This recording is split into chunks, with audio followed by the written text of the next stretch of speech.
السلام علیکم ورحمۃ اللہ وبرکاتہ.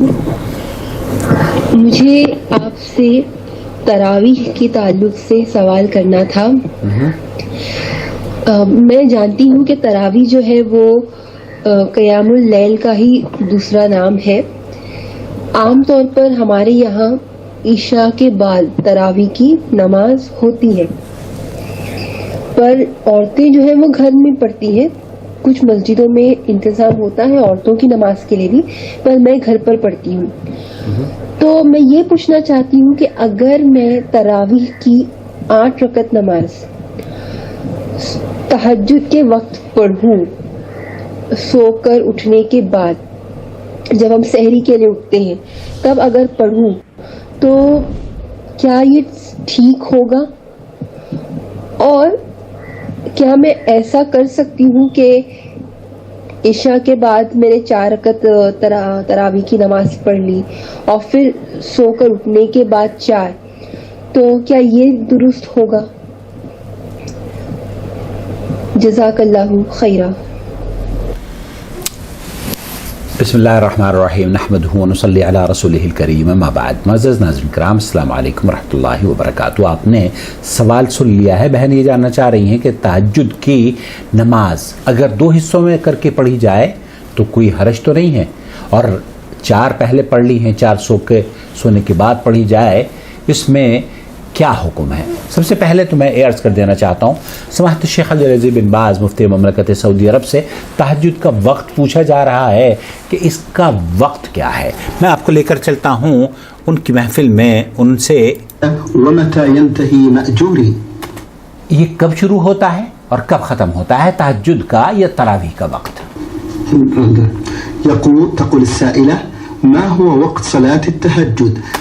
ایک عورت یہ پوچھ رہی ہے، جیسے ہماری بہن نے پوچھا ہے، کہ صلاۃ التہجد یا قیام اللیل یا تراویح کا وقت کیا ہے؟ متى يبدأ ومتى ينتهي مأجوري، کب شروع ہوتا ہے اور کب ختم ہوتا ہے. اللہ تعالیٰ آپ کو اجر عظیم سے نوازے. يبدأ من بعد صلاة العشاء. یبدأ من بعد صلاة العشاء. شیخ عبدالعزیز بن باز مفتی مملکت سعودی عرب یہ فرما رہے ہیں کہ یہ عشاء کی نماز جب آپ نے ادا کر لی ہے، اس کے بعد تہجد کا وقت شروع ہو جاتا ہے. ينتهي بصلاة الفجر. وينتهي بصلاة الفجر. جب فجر کی اذان ہو جاتی ہے تب اس کا وقت ختم ہو جاتا ہے. یہ وقت تہجد، قیام اللیل، صلاۃ التراویح کا ہے.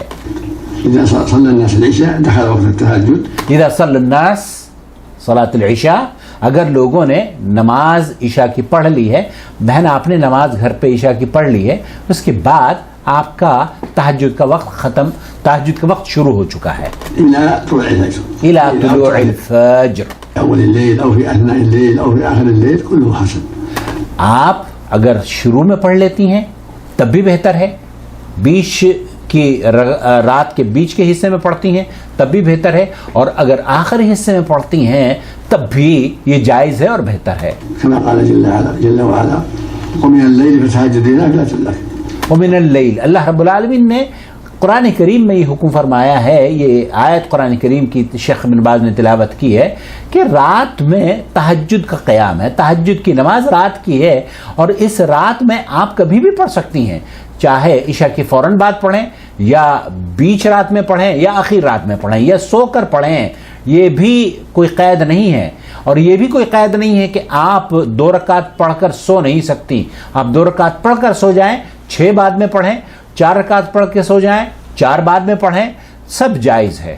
قال جل وعلا يا أيها المزمل قم الليل یا ایھا المزمل قم اللیل الا قلیلا. قرآن کریم کی جو آیات شیخ بن باز قيام الليل من الفرائض صلاة العشاء إلى طلوع الفجر.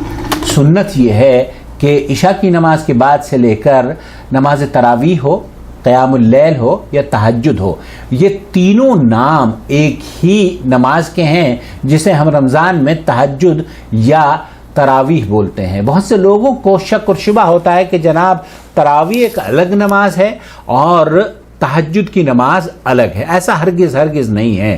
یہاں حکومت سعودی عرب میں بھی حرمین میں اگر آپ نے دیکھا ہو، آج کل تو اللہ کا شکر ہے کہ تمام مساجد میں ہی 10 رکعت ہو رہی ہیں، لیکن حرمین میں بھی جب پہلا عاشرہ، دوسرا عاشرہ، تو وہ نمازیں پڑھنے کے بعد جب تیسرے عشرے میں داخل ہوتے ہیں 10 روزے رہ جاتے ہیں تو پھر اس قیام اللیل میں 10 رکعتوں کا مزید اضافہ کر کے سب لوگ بیچ میں سو جاتے ہیں اور پھر اٹھ کر نماز پڑھتے ہیں. تو اس طرح کا قیام اللیل کرنے میں کوئی قباحت نہیں ہے.